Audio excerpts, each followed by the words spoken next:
Are you a man looking for an intensive program to help you overcome sexually addictive behaviors? Gateway to Freedom is your answer. Gateway to Freedom is a 3-day workshop for men seeking to overcome any destructive sexual habits. Whether married, single, or divorced, Gateway to Freedom will help men regain hope for a new life of purity and real contentment. The workshop is conducted by experts in the field of sexual addiction recovery with decades of combined experience. Read testimonials of workshop alumni at gatewaymen.com. Get all the info and register online at gatewaymen.com or call 1-800-49-PURITY. Hi, my name is Jonathan, and I'm the founder of the Gateway to Freedom Workshop. I want to personally invite you to register for our next workshop coming up September 8th through the 10th in Texas, in the lovely Hill Country. So call us today at 1-800-49-PURITY. That's 1-800-497-8748.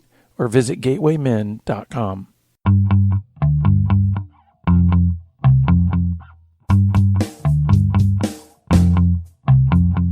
Welcome to Pure Sex Radio with your hosts, Jonathan and Stephen. This dynamic program is designed to educate, encourage, and equip listeners with the tools necessary for living a life of sexual purity. Visit us online at puresexradio.com. And now, please welcome Jonathan and Stephen on Pure Sex Radio. Good day, radio listeners. We're glad to have you here with us on the Pure Sex Radio broadcast. My name is Jonathan, and I'm here with Stephen. How are you doing, my friend?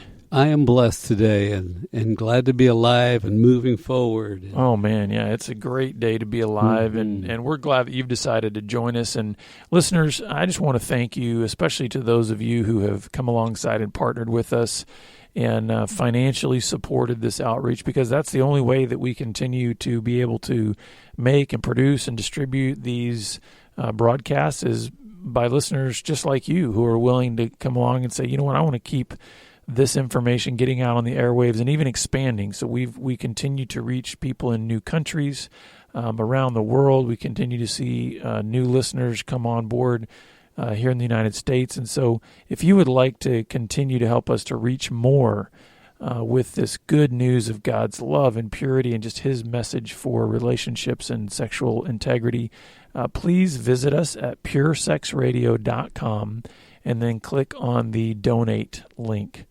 So, Stephen, I'm going to pass it off to you, and you can share with us kind of what we're going to try to dive into this time. All right, great. So I'm like a book junkie. I'm always looking for a new idea. And it's interesting because in today's program, we're going to talk about just one idea. That's it, one tool. You know, sometimes we'll give you 6 or 8 things to try and do.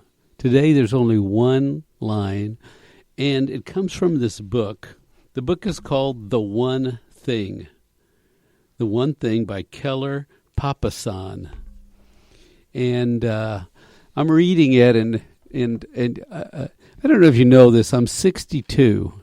And so it's time to do the important things, the critical things. It's like, whatever you're doing now, do the best things. You know, the 20s and 30s are gone, and you know, doing something and being busy and having fun and entertainment, that's all fine.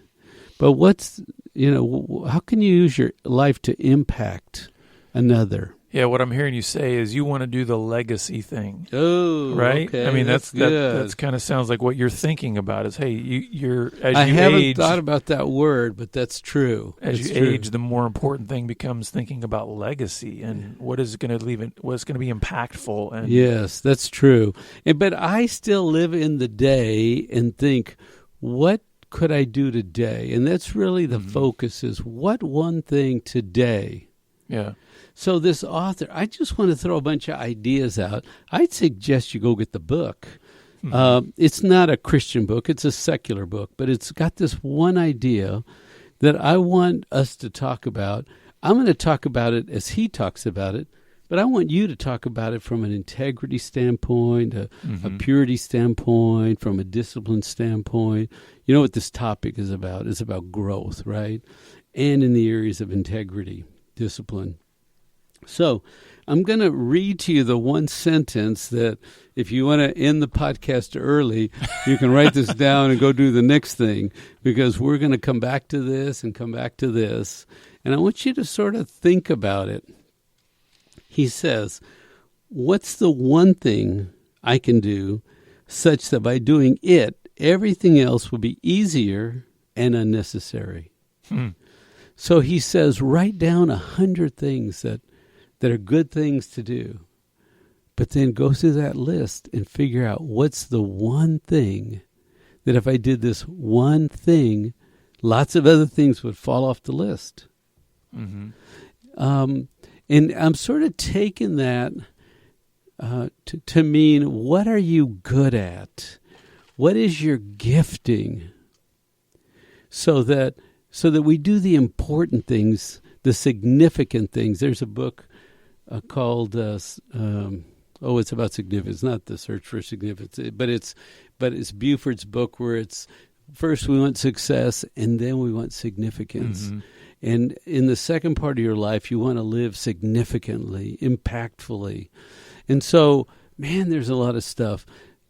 Have you noticed how much stuff there is to do in the office, at home, on the house, in the yard, with the kids? Each of the kids would like for you to do something with them. And you have a wife, right? And you have a life. And there's so many things to do. So I don't think this solves and organizes your whole life. But I think it's a question of significance. Well, what comes into my mind when you're saying that, and I don't want this to sound like super spiritualizing this or anything like that, but honestly, the first thing that came into my mind was when Jesus gave the instruction that he said, all the law and the prophets hinge on this one thing. Ooh, yeah. Love your neighbor as yourself.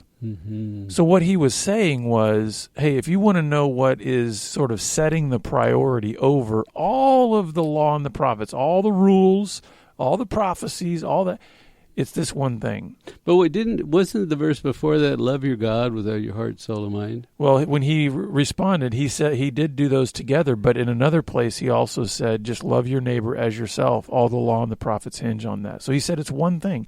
Now, it's not, you can't love your neighbor as yourself, at least not from Jesus' lips, without first loving God. Okay, but the summary would be love well. Yeah.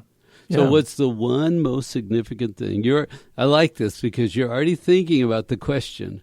What is the one most significant? Let me read it. What's the one thing I can do such that by doing it, everything else will be easier and unnecessary? So that if I participated in in loving today, other things would fall off and it'd be just fine. Well, and think about it in the context when he says law. Well, if we say don't commit adultery, thou shalt not lie, thou shalt not murder, have no other gods before me. No, I don't get the connection. It's what a I'm law. Saying what is, are you saying? What I'm saying is, do you think if you love well, then all of those things are going to fall into place? I see. Are you going to be committing adultery if you're loving well? Are you going to be lying if you're loving well? Are you going to be murdering if you're loving well? Do you see what I'm saying? Yeah, so you're going to be in the essence of life. What he's saying is, it's the thing that covers all, it's the thing that connects all those things. It's the thing that guides all of those things. And so I look at it and I say, yeah, it's really kind of what's essential. What is the key essential things that are, necessary? So you answered spiritually, right? And maybe it's the universal answer that trumps them all. But we're going to put that in the spiritual category, right? Right. Because if a guy came to you and said, what should I do, Jonathan? And he's looking at porn or whatever. Yeah. I got all these sexual struggles. What should I do, Jonathan? Yeah, probably the first thing that I wouldn't say to him is, as I'm gently touching him on the forehead and acting all mystical, love well, my son. It's like with your legs crossed and you're chanting. Oh yeah. It's like even if that's the correct big answer. I think what I'm hearing here, and maybe I could be wrong in terms of what this question is saying, I hear progression in this question. Yes. So as you mentioned earlier, I like to think about what's today, what's the moment, what's now. You can have these overarching, maybe guiding principles of like love your neighbor as yourself, but then you get into your daily, hey, listen, I'm drowning in a pornography addiction. Mm-hmm. Well, guess what? Your one thing today, well, it may ultimately come under the umbrella of that bigger one thing of loving well. It might be something much simpler, much smaller. What comes to mind? What do you think the one thing, if a guy is out there and he just found us and he goes, wow, tell me, I'm struggling. What's the one thing that you would say? Now, it may not be his ultimate one thing, but what's one thing that's very significant that if a guy did this one thing, it would be significant in his life? Get a brother.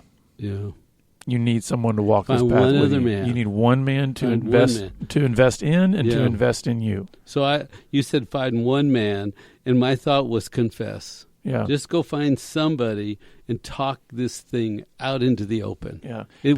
We're close. Yeah, because I feel like the connection with another person along the journey brings into line so many other things. It brings into line the idea that, you're going to have to set up boundaries. You might need a filter. You might, there's all these other things. But I think the one thing right away in terms of dealing with a pornography addiction is you got to walk with somebody. Yeah, that's good. That's good. With someone. That's the one thing. So I've got a few notes from his book. And he says, there's a line that he says, success is built sequentially, one thing at a time. Doing the one thing makes the next thing possible. Mm-hmm. So you figure out, what's the one thing? Find a brother.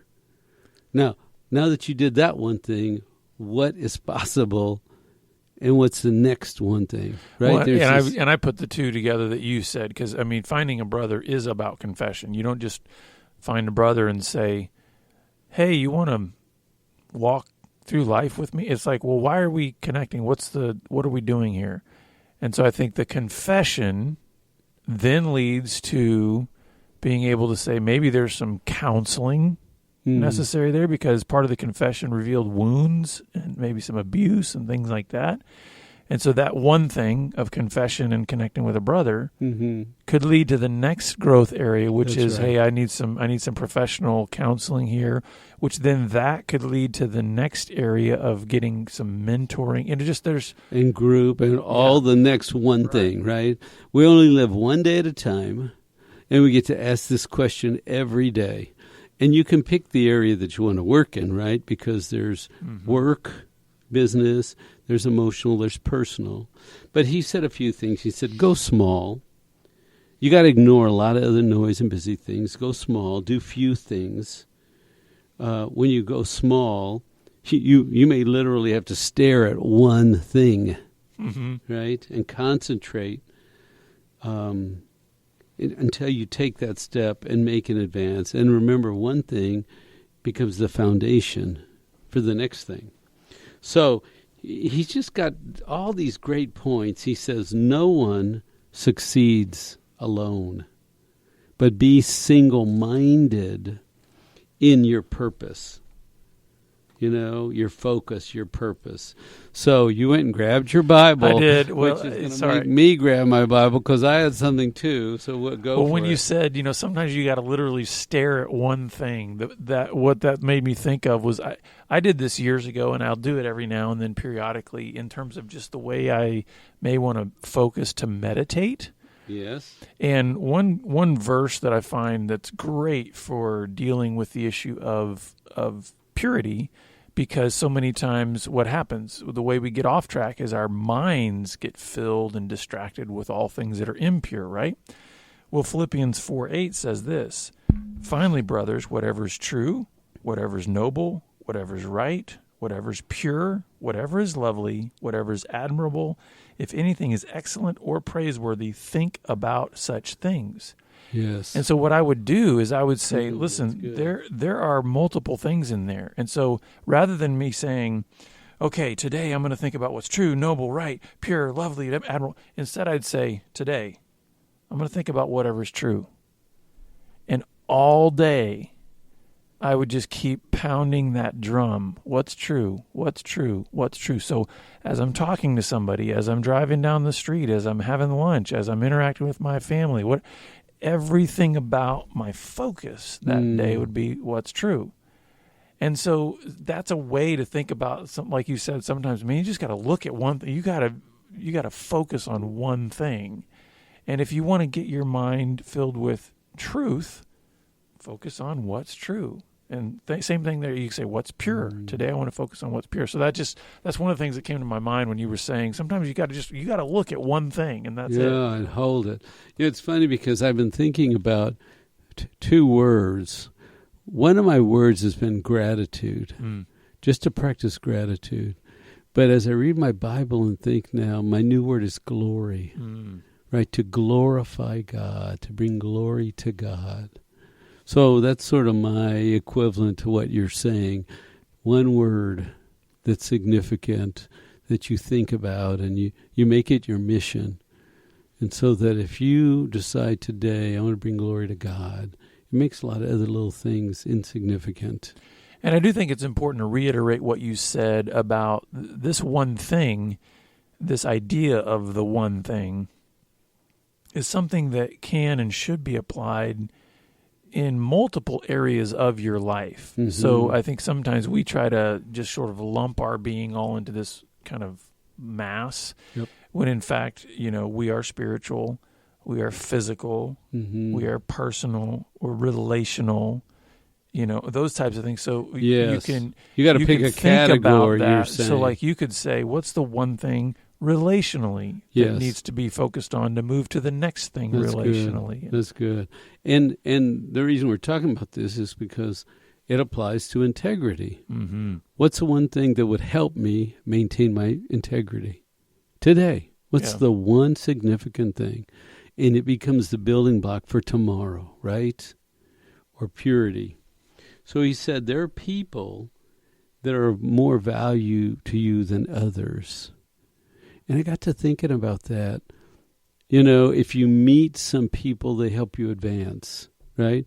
It doesn't mean everybody isn't the same in the kingdom and in the eyes of God. We're not talking about that. What I'm hearing you say is you're talking about value as it's represented toward your growth journey. Yes. Right? Yeah. And it could be a business growth. It could be a personal. It could be any of those categories you just talked about, right?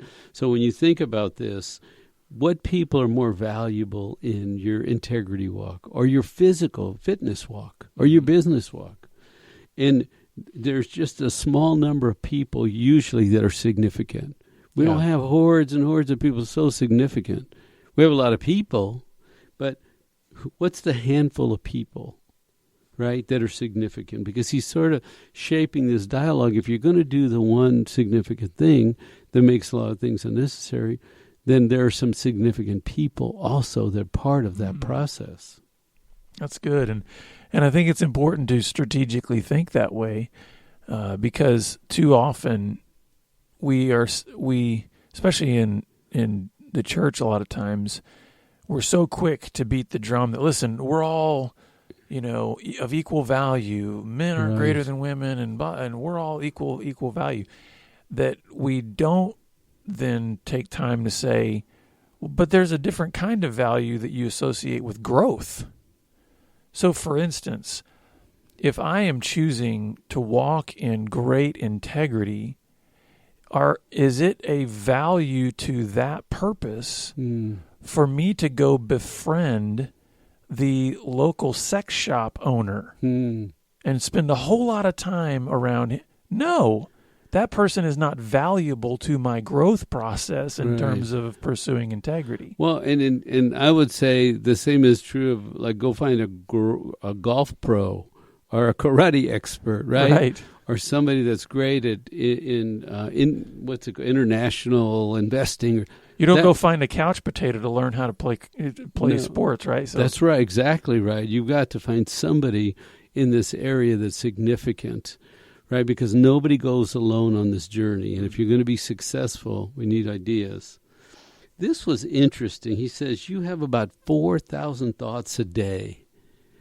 And he said a Buddhist would call this a monkey brain. What? These are two separate thoughts. One is that you got 4,000 thoughts a day. That's a lot of thoughts, right? Mm-hmm. And I'm sort of wondering, I wonder how many are sexual. Right. We talk. We're the sex guys here, right? So how many are sexual? But there's this idea of what do you do with your monkey brain? I don't know why he used this in this book, but he said if you spoke to a Buddhist monk, he might call it your monkey brain, meaning running all over the place. 4,000 thoughts, all running all over the place, running into each other, and not sorting or sensing what's better than the other, just craziness in your head. So, I mean, this whole idea of ordering your mind and working with your mind, when you think, you're going to have 4,000 thoughts today. It's kind of significant. And I think where we obviously would diverge from the Eastern philosophies of then what you're trying to do is empty your mind. Yes. We are actually saying, no, you're trying to fill and focus your mind. So I think the idea of the one thing as it relates to those thoughts is not trying to say, okay, how can I get that 4,000 down to, 0 or 1? It's like, no. That's a statement about just how the brain is active, What's right? going on? That's right. So I think this one thing is getting you more to consider how are you going to focus those thoughts and how are you going to manage and direct them rather than eliminate them. I'm going to say the sentence again because this is the one tool we're asking people to think about using. And go get his book and read about it if you're really interested in it because it's his ideas. We want to give him credit for it. And he said, what's the one thing I can do such that by doing it, everything else is easier or unnecessary? What's the one thing that I can do so that I channel my energy and I accomplish and I focus and I move forward doing significant things? Because you want to have a significant life? Well, do significant things. Mm-hmm. You want to be busy and just be a busy person? Well, then plenty of stuff to be busy over. Yeah. And as I think about this, this is one of the things, by the way, that even as our staff over the last several years, we've really gotten much more focused on in terms of really saying no to certain things, carving out time, creating margin. Mm-hmm. We even have mandatory sabbatical days, things like that, to be able to create rest and space for thinking and all that. I really think this is the path to a much less stressed life. Because if you think about it, I mean, what creates stress? Mm-hmm. Mass, right? Yes. The more volume of thoughts or the more volume of activities, the more volume of things that we've said yes to. Yes. And so it's like this one thing is really kind of helping you determine what are you going to say no to and get focused. Right. And it becomes easy to say no because that's not the one significant thing. Right. Right. And so, and really there's a given in here. You have a gifting. You have a skill set. And you are uniquely made for one purpose. Now, can you do a lot of things? Yes. But you're uniquely made to perform certain ways and functions in certain areas. I mean, we've picked sexual integrity, right? We didn't pick 1,000 other topics. Right, yeah. We picked this one topic, right? To use our gifting to make a significant difference. And what happens? We have greater happiness. Mm-hmm. Right? And greater impact. Yes. It's the difference between, one of the examples that I use, it's the difference between, water that comes out of your tap in your kitchen and water that's put under pressure in a pressure washer. What's the difference? Yeah. Tighter focus, right? When you focus that water through a narrower channel, it's under greater pressure, which creates something that can do more, is more powerful than if it's just dribbling out of your tap in your kitchen sink. That's good. And so this is one of those things that's saying, what are you doing to narrow that channel? What are you doing to narrow that focus? And it creates greater impact. He has a couple of statements about habits. He says, habits require less energy to maintain than to start.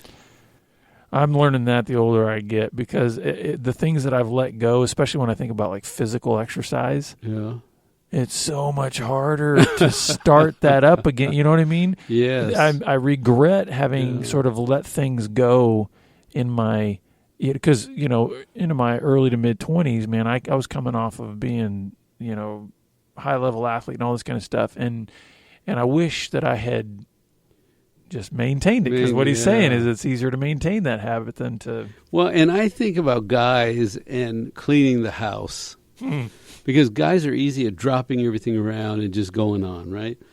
But the habit is difficult to start, to put all your stuff away. But once you practice the habit of putting your stuff away, it's easy to maintain that, right? I'm going to have my kids listen to that part of what you just said over and over again. A habit makes hard stuff easy. Yeah. Aren't those great lines? This is what he said. And here's the thing. What I like about this is putting habit in the positive context. So many times we in our ministry, we are seeing the negative realities of habit. Yes. That sometimes bad habits then become this addictive pattern. What he's saying is no, habits can be very, very positive. Yes. So do the important things regularly, and everything else is easier. And he said achievement is a habit you forge. Isn't that right? I mean, if lazy people forge laziness, but if you're focused on a mission and you know what's significant and you do the next thing and the next thing, the outcome is achievement. Mm-hmm. Well, and I love what he says here, too, about do the most important thing early. While you've got energy, while your willpower's strong. Yes. And I think about how that applies to dealing with sexual temptation. Too many times what I see is guys are waiting too late to do the important thing. In other words, they're waiting until, the very first initial twinge of a temptation. They don't do anything then. And next thing you know, they find themselves with their mouse hovering over a link ready to click. And by that point in time, they've waited too long. Mm-hmm. They needed to use their willpower early when they had the strength and when they had the resources to be able to say, the moment that twinge of temptation comes up, I want to do something then, not wait until later. Well, and you practice good skills, and we go back to our line, what's the one thing I can do such by doing it, everything else will be easier and unnecessary. And that applies to your entertainment, right? The television you watch, the cable TV you have. What's the one thing, by doing a significant thing, bunches of other things that are bad fall off, right? Mm-hmm. Not going to certain places. What's the one thing? If I don't do this, it doesn't mean this, and this. And the key to that is you have to make those decisions when you're in a place of strength, right? That's true. You don't make that decision at midnight and say, okay, what's the one thing I need to do now? No, that's too late. That's another way that you could look at that idea of do the most important thing early, is think about that in terms of time. Literally, do it earlier in the day. What are you doing about setting media parameters and the things that you're going to do, and actually having a plan? If you're subscribed to HBO and Cinemax and all this kind of stuff, and you're just going to kind of say, well, I'll just kind of resist temptation. It's like it's waiting right there. You need a plan for being able to say how you're going to prevent that. And what you build today is tomorrow's foundation. Mm-hmm. So if you practice discipline today, you're going to have something to stand on tomorrow, right? If you shore yourself up, if you strengthen your spiritual muscles today, if you practice good today, that's the foundation you stand on tomorrow. Mm-hmm. So give them the line one more time as we close. So what's the one thing I can do such that by doing it, everything else will be easier and unnecessary? So let's make that our goal this week, listeners, that we'll get up each day and we will ask ourselves that question and apply it to these various areas. What am I going to do spiritually today? What's the one thing I'm going to do physically? What's the one thing I'm going to do relationally? What's the one thing I'm going to do at work? So that we can have some focal points to say this is about growth and moving forward and getting better. So we're glad that you've been with us. If you'd like some more resources, I encourage you to head on over to our Pure Community website. It's purecommunity.org. We've got lots of resources and materials there that can help you in focusing on the one thing. And we look forward to having you back here again next time on the Pure Sex Radio broadcast. Thank you. Pure Sex Radio is paid for by Be Broken Ministries. Visit us online at puresexradio.com.